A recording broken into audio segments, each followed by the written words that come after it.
At Staples Business Advantage, our experts can help you find furniture that fits any design and budget, while AI can recommend products based on preferences, generate 3D models for visualization, and optimize space planning for office furniture. take advantage of our team's eye for style and design. And my eye for, wait, I have no eyes. Only algorithms. At Staples Business Advantage, furnishing your office is easy. And with the best warranty in the business, we're committed to you now and down the road. Sign up today and save 20%. Staples Business Advantage. Business is human.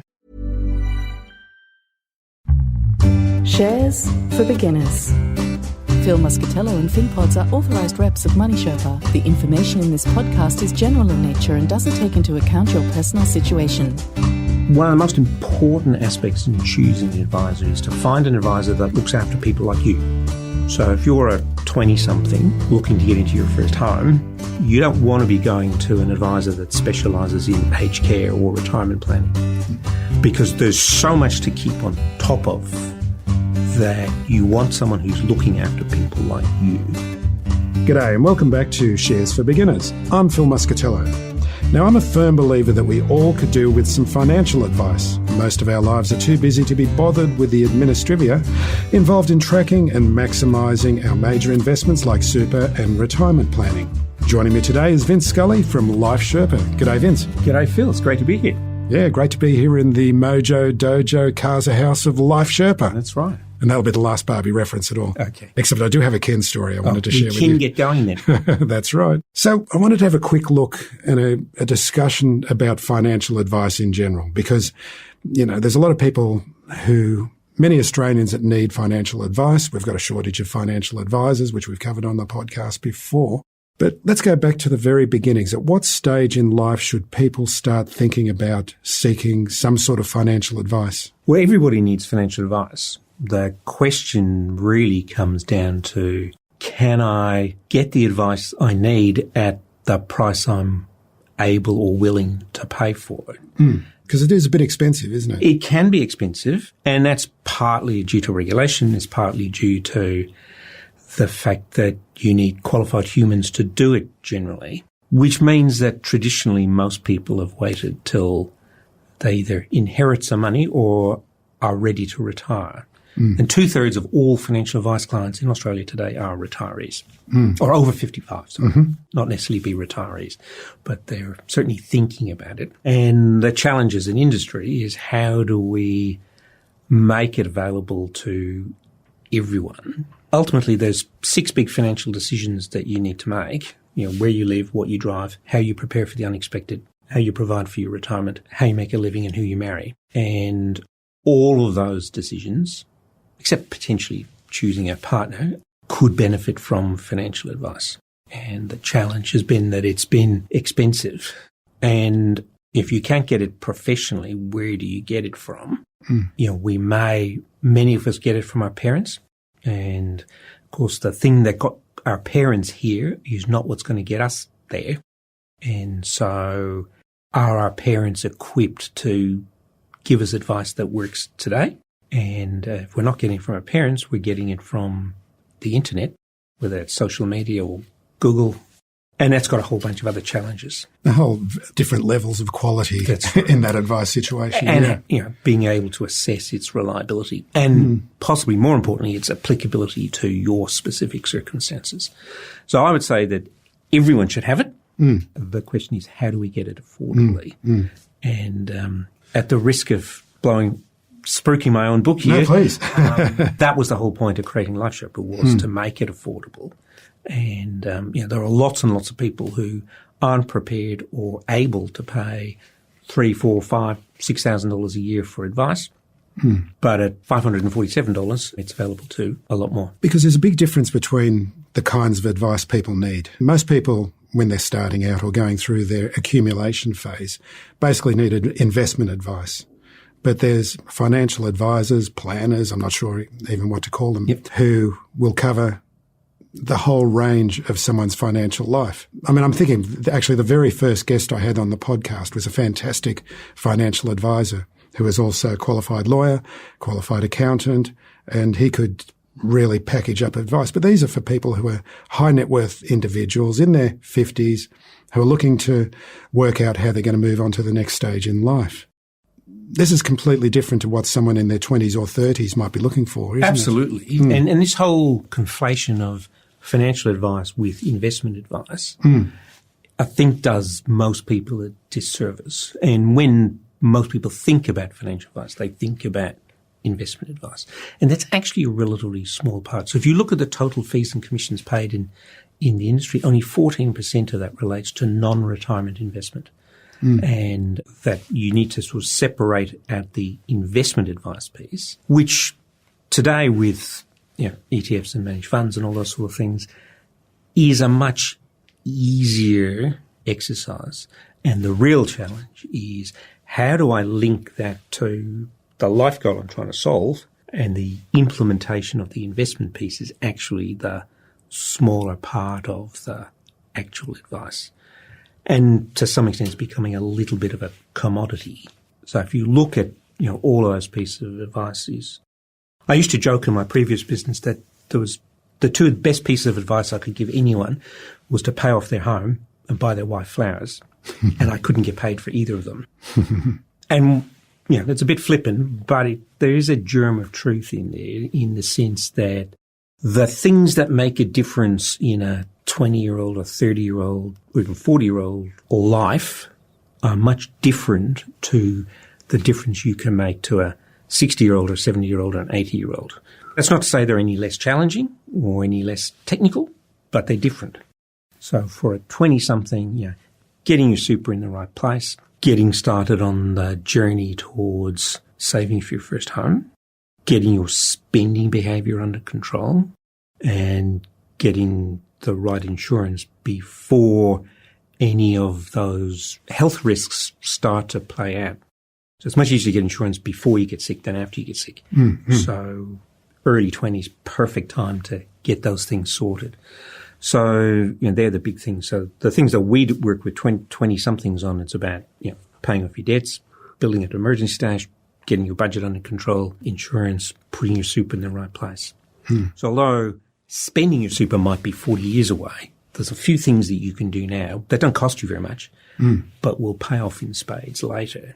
Whereas if I was dealing with a 60-year-old or a 70-year-old, there are things I can do today that will make a massive difference today, about how you structure the income from your super. Oh, because that's so complex, isn't it? Getting the right amount of age pension. Just going from that stage where you've been a pay-as-you-go employee your whole life, and then just suddenly you go, oh, what do I do now? You really need advice, don't you? And that's, I think, why we see that 2/3 of financial advice clients being over 55, because that really concentrates the mind.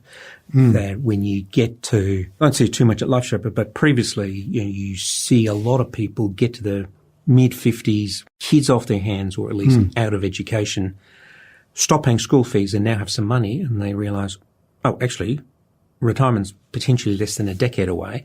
Am I prepared for it? What am I going to do? What does retirement look like? And there's that last-minute sprint.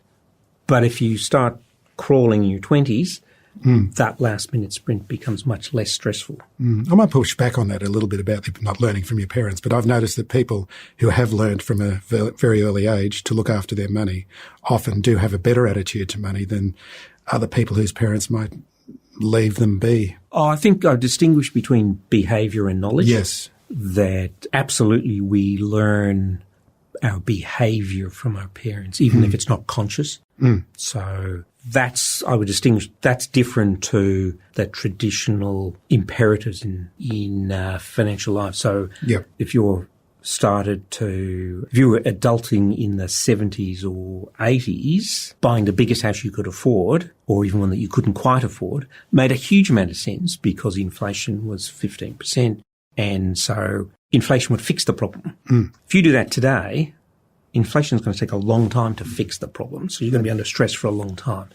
So those sort of what I call myths and half-truths, rent money is dead money, never borrow to buy a car, never use credit, put aside 15% of your income for retirement.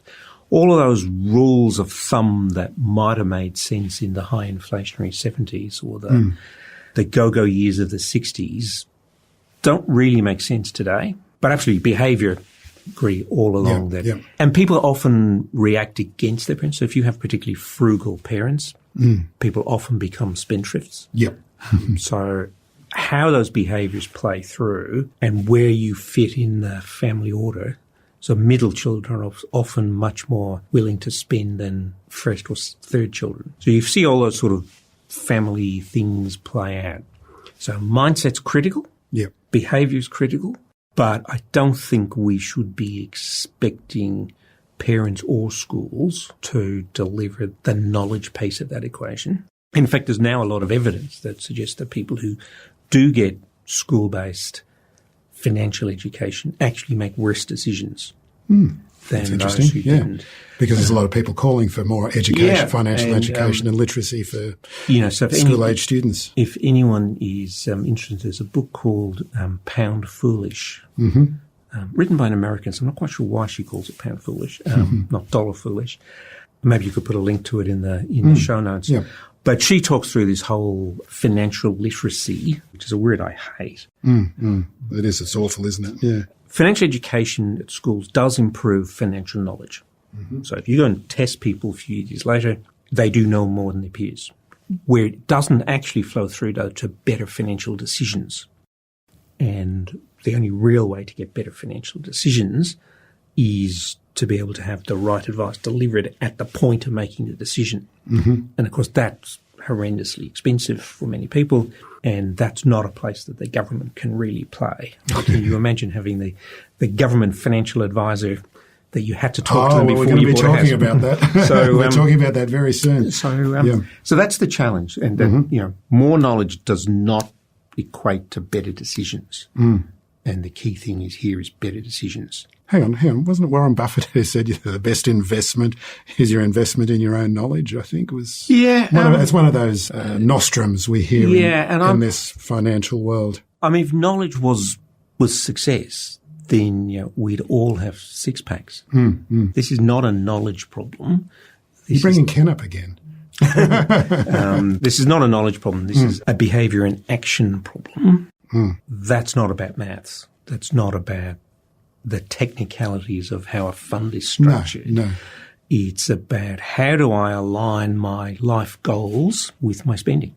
So goals and value, personality values and goals are far more important than the intricacies of what a MER or an ICR or a tax rate is.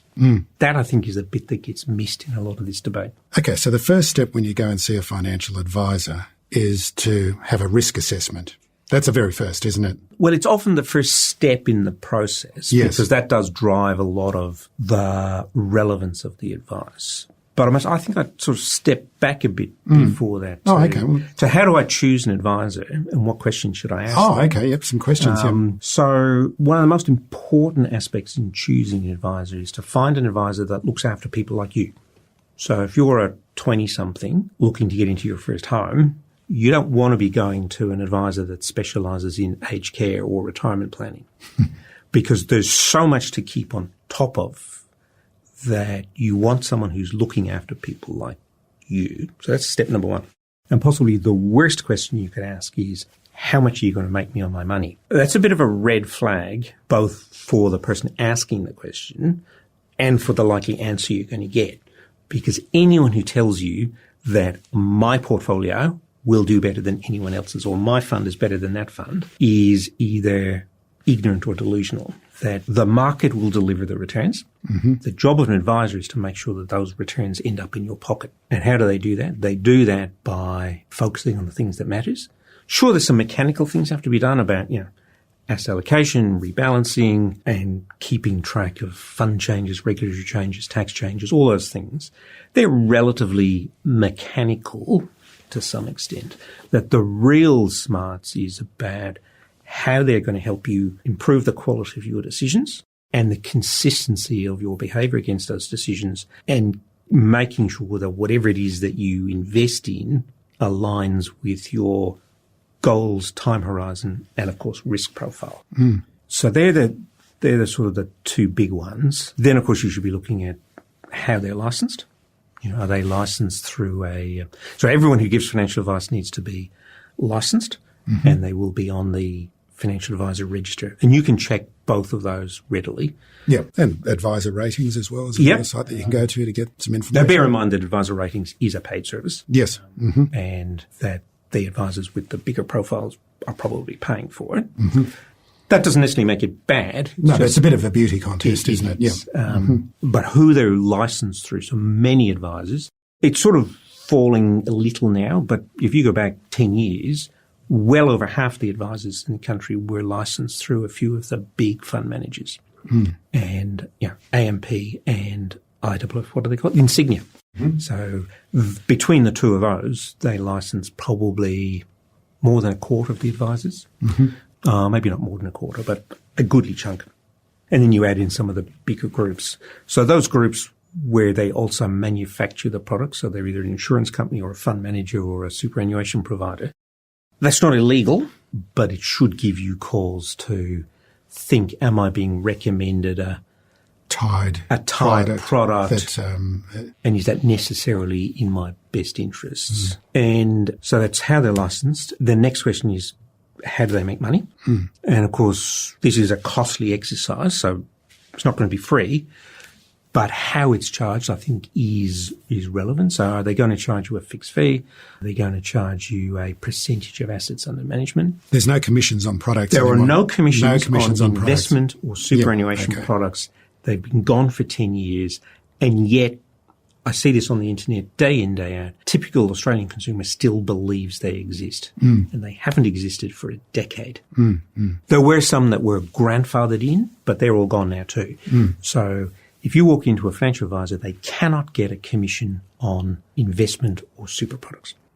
But, is a payment as a percentage of assets materially different? Well, it's materially different because, firstly, you agree to it, and you can always stop it at any point. And it's usually independent of the product. It's usually collected through the product, but it's independent of the product. I dislike asset-based fees for a few reasons. Firstly, it ties the value of the advice to the size of the pot. And whilst it does cost a bit more to manage twice as much money, it doesn't cost twice as much. There are risks that rise with volume. There are costs that rise with volume. So professional indemnity insurance goes up with the volume of funds that you manage. So there is an extra cost in managing 2 million compared to 1 million. But it's not twice as much. And it can be easy to get confused that, 0.25% as a fee, what does it actually mean in dollar terms? If you've got $1 million, that's $2,500, I think. 25? That's $2,500. Whereas if you've got $100,000, it's $250. And $250 doesn't buy you an hour of someone's time. So you do need to look at it in dollar terms and say, what value am I getting for that? And the ongoing benefit is a critical part of it. So financial advice is not an event, it's a process. And so getting it right today doesn't mean it's right tomorrow. And the challenge for most people is to say, well, what's changed between today and yesterday? The things about yourself so you know if you got married or divorced or had a kid moved out of home or finished high school and you stopped paying school fees, or you've got sick and you can't work, or you've got a new job, you've got a promotion, you've got more pay. All of those things you can keep an eye on yourself and you know they're happening to you. The things you don't know are, well, what's happening in the regulatory world? What's happening to my fund? What's happening to taxes? What's happening in the economy? Now, you don't necessarily want to be reacting to today's news cycle, but some of these are pretty critical. So, well, especially if legislation changes, it can affect. One really good example of that is during COVID, the minimum withdrawal from super was reduced from 4% to 2%. So, and that's to take a pension. So if you had a pension, to get tax-free pension, there's a minimum annual withdrawal period, withdrawal amount. And during COVID, the government halved it. So if you weren't on top of that as a retiree, you may very well have taken more out of super than you really needed to, giving up some future tax benefits. So being on top of that could make thousands of dollars of difference to your future. And it's unreasonable to expect people to be right on top of this day in, day out. And so those are the sort of things where ongoing advice makes a big difference, so that you've got someone who's constantly on top of this, what they do day in, day out. They read the new PDSs, they get the bulletins on what happens in the Parliament, and tweak strategies to match. They get the emails from the dealer groups, or often the dealer groups are looking after the back end and saying this is what's happening now today. But to treat it, the number of people who us among most advisors, people will walk in the door and they go, I just need help choosing a portfolio today. I look after it myself. And the challenge with that is if you don't have the skills, experience or knowledge to choose it today, which presumably is why you're seeking advice. I mean, this person obviously concluded that I can't do this myself today. I need some professional help. So if you can't do it today, why do you think you can do it tomorrow? And that's not being derogatory. It's just that that's not what people focus on day in, day out. Yeah, that's right. And so, not unless you've got a passion for and you forget, investing. There's people who have got a passion for investing. They love doing it and they want to do it, and they'll be going over whatever they're looking at, whether it's charts or company reports. They'll just eat that stuff. Yeah, exactly. But if you're not like that, it's best just to be a bit more passive, or let someone else help you with that, and understand that difference as well. And so if there's value in taking advice today, there's value in having an ongoing relationship, which brings us back to the cost. So many people would make that statement thinking it's going to cost me a lot of money to manage it ongoing. And that's where the industry, I think, needs to get its act together a bit. And that's why Life Sherpa exists. I just want to get back to, because many sun-bronzed Aussies go to the Money Smart website to find out information.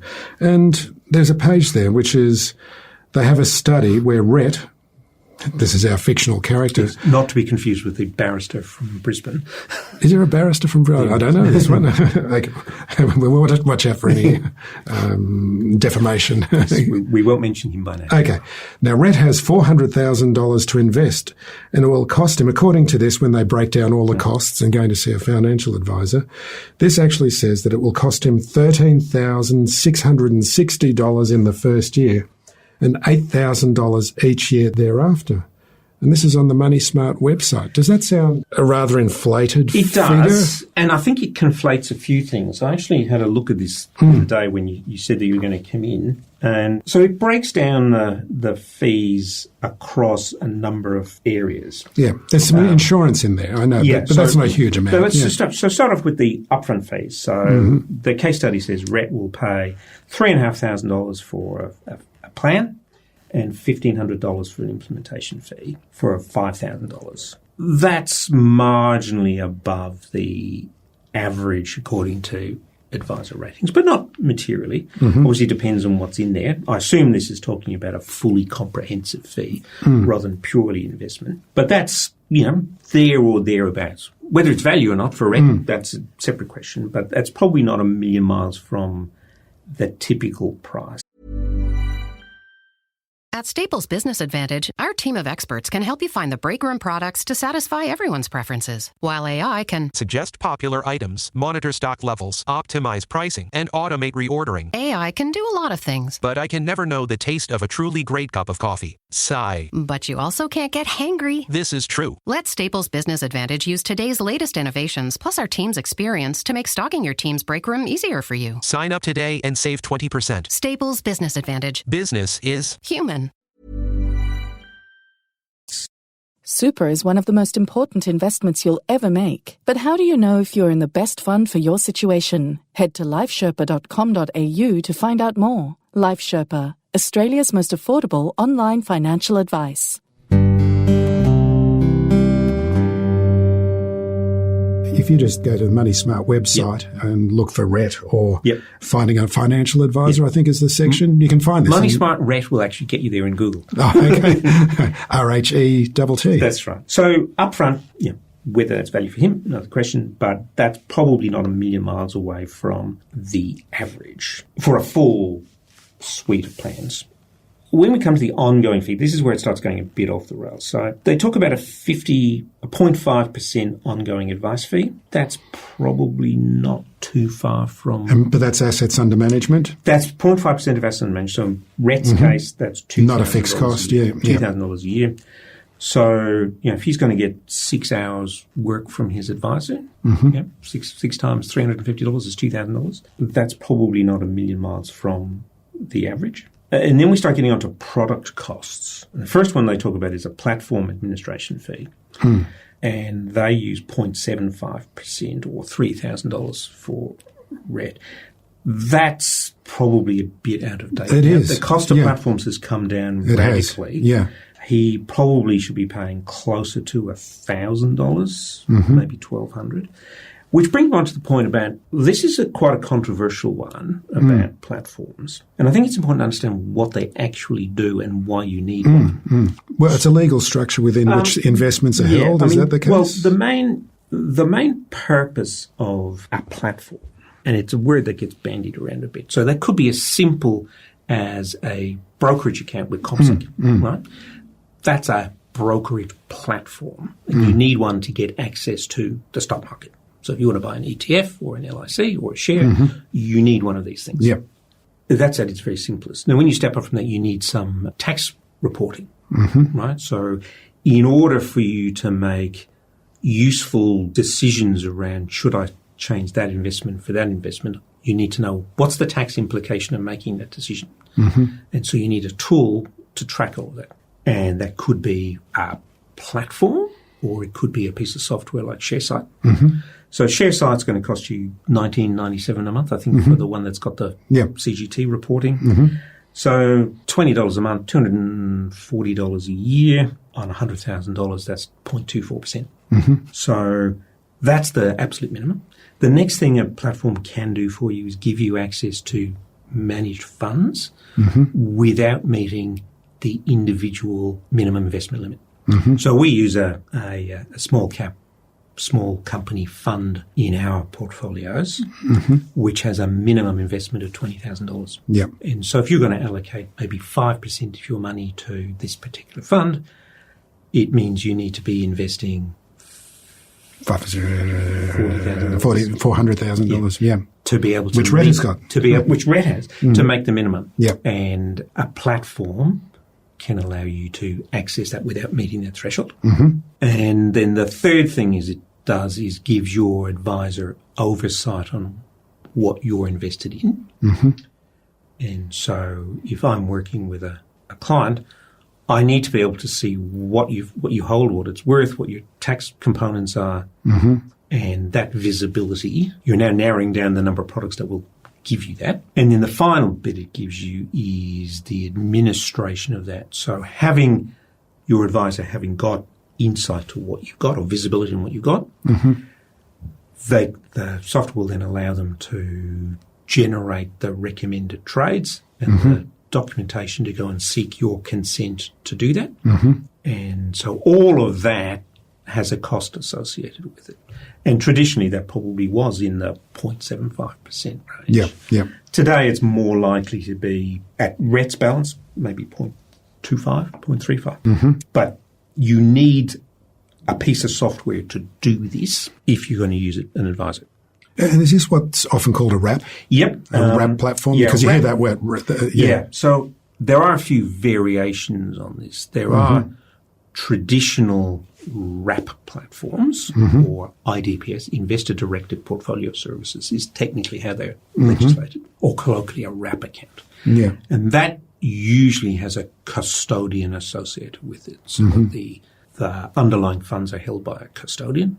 So if you buy a Macquarie wrap, your assets will be held by Bond Street custodians, which should lower transaction costs.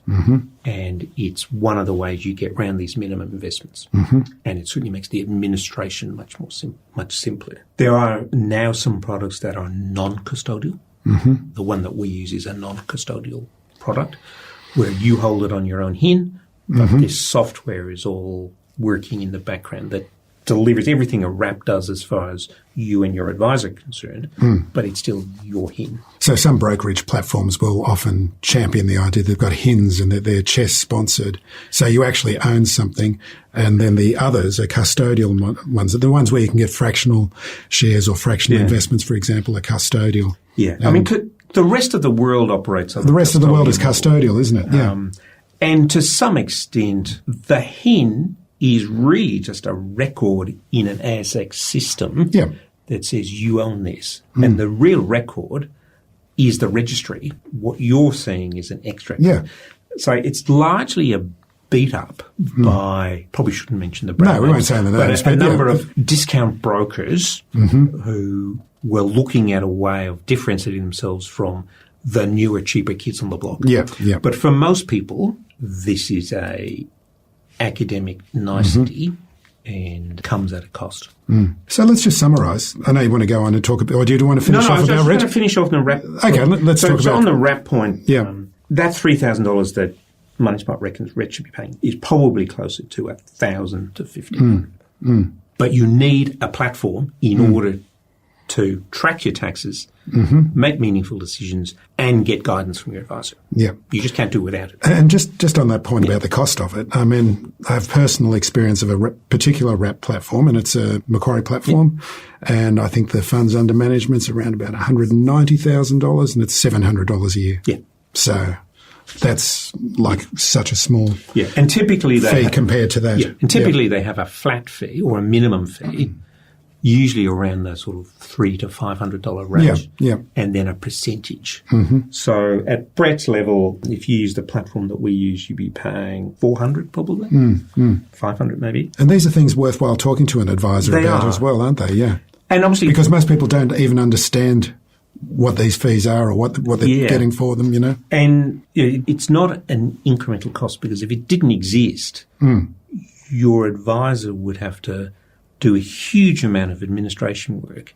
So if you didn't pay $500 or $1,000 to Macquarie Wrap, the admin work that your advisor would have to charge you for, in fact, it's almost impossible to do the job without it. You might be able to get away with it by inviting them into your ShareSite account, but you then still have to do work out what the trades are, get consent, send that to the broker. So all of that is admin cost that you would otherwise have to pay for, and it would be in your advice fee. And then it goes on and talks about investment management fees. 0.75 as an investment management fee. If you're looking at mostly index-based funds, that's probably a bit on the high side. Our portfolios would range from about 0.2 to 0.5 or 0.6 in terms of management fees. But these are the management fees of the actual investments. The underlying fund. So if you go and buy... So you've got the financial advisor up here, then you've got the platform under there. Then within that platform, you've got... That's right. The investments themselves. Yeah. And so, that's another $1,000. So there's probably $2,500 in RET's bill that probably is a bit above market. And then this is where it really goes off the rails. It starts talking about insurance premiums. Now, I don't know how old RET is, but $1,000 insurance premium is a very small insurance premium. Well, sorry, if that's the 66% commission, his insurance premium might be $1,500. I don't know too many people with accumulation funds of $400,000 who are young enough to get away with a $1,500 insurance premium. So a comprehensive insurance package for most people in the accumulation stage of their life, so people in the workforce, should expect to pay between 2 and 5% of their income for a fully comprehensive insurance premium. So if you're making $100,000, that's somewhere between $2,000 and $5,000. If you're a bit older, you smoke, you do a blue-collar job, you'll be at the upper end of that range. If you're a white-collar, younger, healthy professional that doesn't smoke, you'll be at the lower end of the range. And so if we take someone earning $100,000, $2,000 premium, built into that is a commission payment, which is 0.6% in the first year and 0.2% in subsequent years. And so if you take a $2,000 premium, that's $1,200 up front. So how many hours work does $1,200 buy you? Not a lot. And this article talks about the advisor charging this commission. That's not actually how it works. There is a commission built into the product. It's not charged by the advisor. It's in the premium, and it's paid by the insurance company out of your premium. It is possible to do what they call dial it down. So the advisor can say to the insurance company, please do not pay me commissions on this, and they will reduce the premium to the customer by about 20%. But you now have to write a check to pay for the advice, and that will end up being more than 20% unless you've got a really big premium. So it's a nonsense. And since around the time of the Royal Commission, they are now standard. So every insurance company pays the same rate. Mm-hmm. So there's no real incentive for an advisor to choose one product over another. Yeah. Mm-hmm. There is a potential incentive to sell you more insurance than you need. Mm-hmm. And that obviously comes down to asking your advisor, well, how did you come to that number? Mm. And at Life Sherpa, we cap the commission. So if the commission exceeds the cost of doing the job, we'll give it back to our members. Yeah. So that takes that one away. So it's unreasonable to add that. Well, if $1,000 is the commission, then it's unreasonable to add it in here. Mm-hmm. It might reflect income for his advisor, but Rhett's not paying that to his advisor.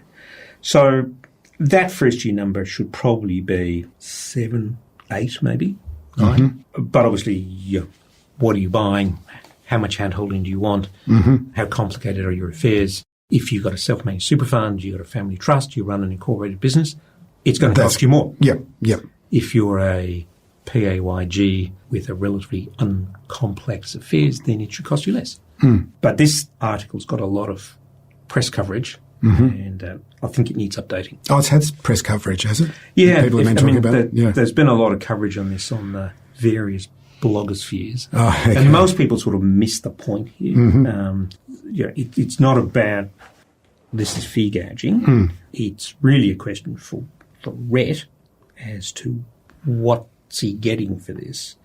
And, I would be pretty confident that the difference between taking advice and not taking advice, mm-hmm. and this is not about investment returns, this is about him being better off. He's probably worth $12,000 to $20,000 a year for someone like Rhett.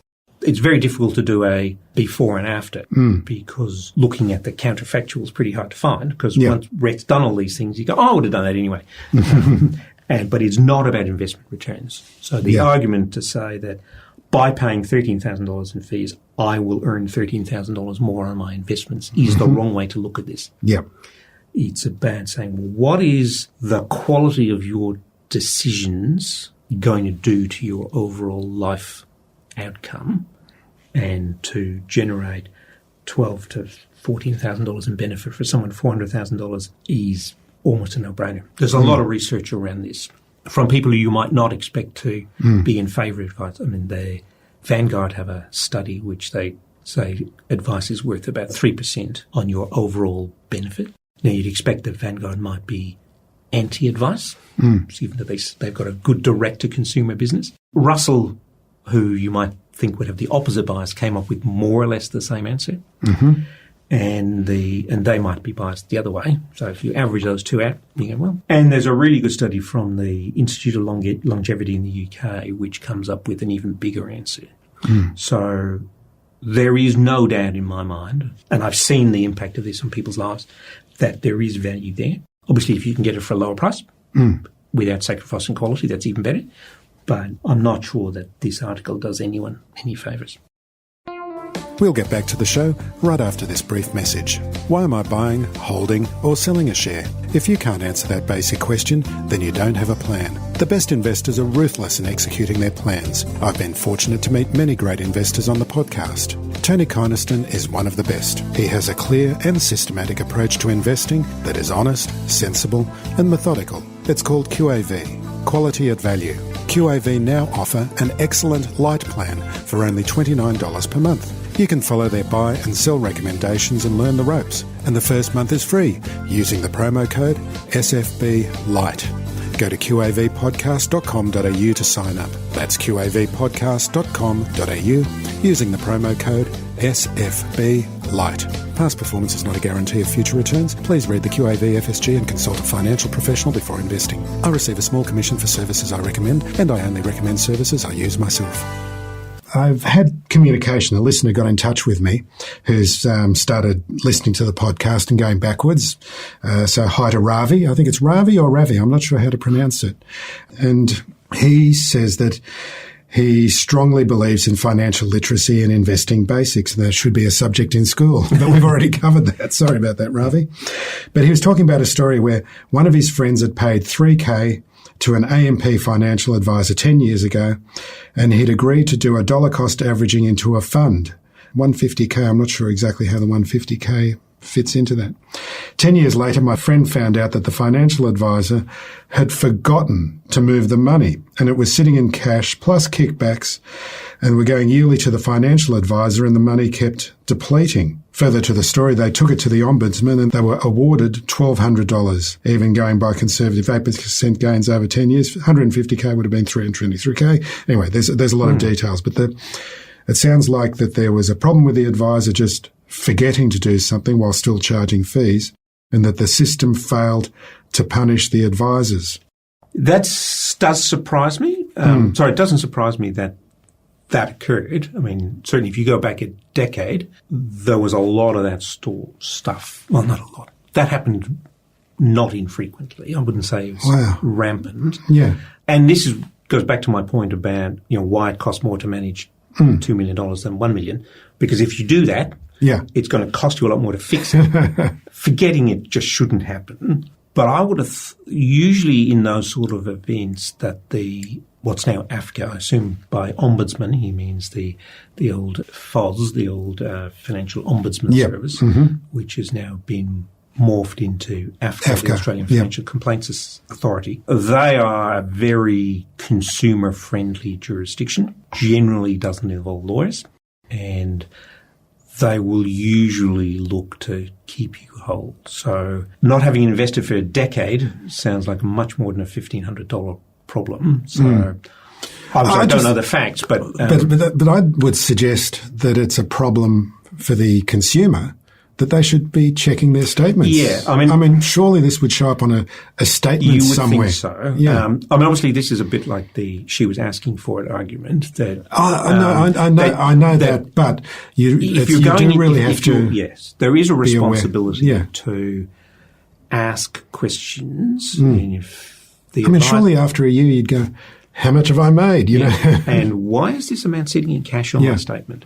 So, and obviously some people want an advisor to take care of everything and implicitly trust their advisor. And I think, there is a duty to both on the advisor to explain it and also, because if they actually had a meeting and the advisor looked at that and went, in preparing for that meeting, he would have noticed, why is this all in cash? Yeah. So something terrible has gone wrong in that case. There is no doubt that errors do occur from time to time, and most advisors are really good at fixing them. And certainly AFCA are generally very consumer friendly. And I would expect that the penalty in the case, assuming the advisor was $1,200 penalty, still in business and had professional indemnity insurance, which he should do, or worked for one of the big groups, that would have been bigger. So without knowing the details, it's hard to go into it. Yeah. But, this is a two-way street, not excusing any particular behaviour here. But, if you are paying someone to look after your affairs, they should be explaining to you what's going on here. At least on a yearly basis. And one of the big things that I'm really strong on is that if any of my clients or our members resort to my advisor put me into this when asked why they did what they did, we failed in our job. So that our job as an advisor, which is part of making sure these returns end up in your pocket, is that you understand why that's the right decision for you. It's a bit like buying a car. If you go camping every weekend, you probably need a four-wheel drive, which is more expensive than a two-wheel drive. You don't need to know how a four-wheel drive works, but you need to know why it's worth paying the extra for one. Yep. And that's exactly with advice. Like, why is this the right answer for you? And why that other answer might be the right answer for Uncle Bob. If your advisor does a good enough job at explaining that to you in words that are meaningful in your life, then you'll feel more comfortable and you'll end up with a better answer. Lots to unpick there. Yep, there is. Now, just to finish up the interview, Ravi also picked you up because I mentioned to him that I'd be seeing you today and we'd be talking about this. And he said, in your last interview with Vince, he claimed the ASX 200 is the highest gaining index in any country. Not sure how this was measured. BSE Sensex has compounded at 13% for decades. Anyway, it's minor trivia, but he just wanted to pull you up on that point. It's a really interesting point. And whenever you're looking at returns, you've always got to ask yourself, compared to what? So if anyone tells me my investment in X did really well, I go, well, compared to what? So whenever you look at a return, You want a benchmark. you need to look at what is actually measuring. So what I was talking about was the real return, that is after adjusting for inflation, in US dollar terms since 1900. Right. And they're not my numbers, they're Credit Suisse's numbers. Yeah. Mm-hmm. And Australia returns 6.8% real in US dollar terms since 1900. And it's above, I think Johannesburg is number 2. Yep. Now, so A, it's in US dollar terms, not in Australian dollar terms. So to an Australian investor, that may or may not be relevant because they're going to be spending Australian dollars. So an Australian dollar return might be more relevant to the assessment of an Australian investor. Yep. And inflation adjusting makes a lot of sense because what you're concerned US about dollar is is how worth- much more is it done against? US dollar's worth 90% less, something like that, maybe 99% less So, in that time period. And of course, in 1900, Australia was a very different place. And that includes some really bad times through the 30s, absolute boom times through the 50s. And A couple of world wars. well, I mean, that's probably one of the reasons why Australia has done well, because it wasn't badly impacted by either World War. I mean, sure, we lost a lot of our population in the First War, but the country wasn't bombed substantially. We didn't have to divert GDP to rebuilding. We didn't spend a lot of money on armed forces, and so that will contribute to, as well as our place in the fact that from 1900 to now, the country's gone from being a British colony to being the 12th biggest economy in the world. But, Ravi is right to point out that the BSE Sensex has done particularly well. Since 1979, it's actually returned over 15% in nominal terms in local currency. So what is BSE Sensex? Sorry, That's the top 30 or 50 shares on the Indian Stock Exchange. Oh, okay. The Nifty 50. Or I don't think it's the actual Nifty 50. Right. There's a whole bunch of different things, but this is the broad-based Okay. index. And in Indian rupee terms, since foundation in 1979, it's done about 15% a year, not adjusted for inflation. Yep. What that looks like in US dollar terms, adjusted for inflation, is probably, 9 or 10 maybe. And that's a period in Indian history where India has gone from being a relative economic backwater to being the 4th or 5th biggest economy. Yep. Well, sort of in terms of population anyway.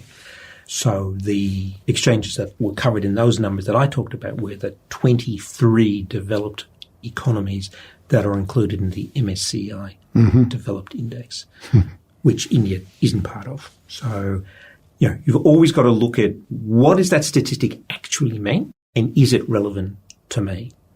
So if I'm investing in a bond portfolio, comparing it to the ASX 200 makes 0 sense. If I'm investing in a global basket of shares, I probably should be looking at that in Australian dollar terms, whereas the various indices may be reported in US dollar terms. So you've got to understand the numbers, you've got to understand the period, and active fund managers are horribly guilty of picking the period. And sometimes you pick a July 1 date compared to a June 30 date can give you significantly different answers. Yeah. So make sure you're comparing like with like, Yeah. and make sure that you're comparing it against something that actually matters to the outcome that you're trying to achieve. So well done, Ravi. Thanks very much, Ravi. And Vince Scully, thank you very much for inviting me into your studio so I could invite you onto my podcast, Shares for Beginners. It's been great chatting with you again. It's been great. Thanks. Thanks for listening to Shares for Beginners. You can find more at sharesforbeginners.com. If you enjoy listening, please take a moment to rate or review in your podcast player, or tell a friend who might want to learn more about investing for their future.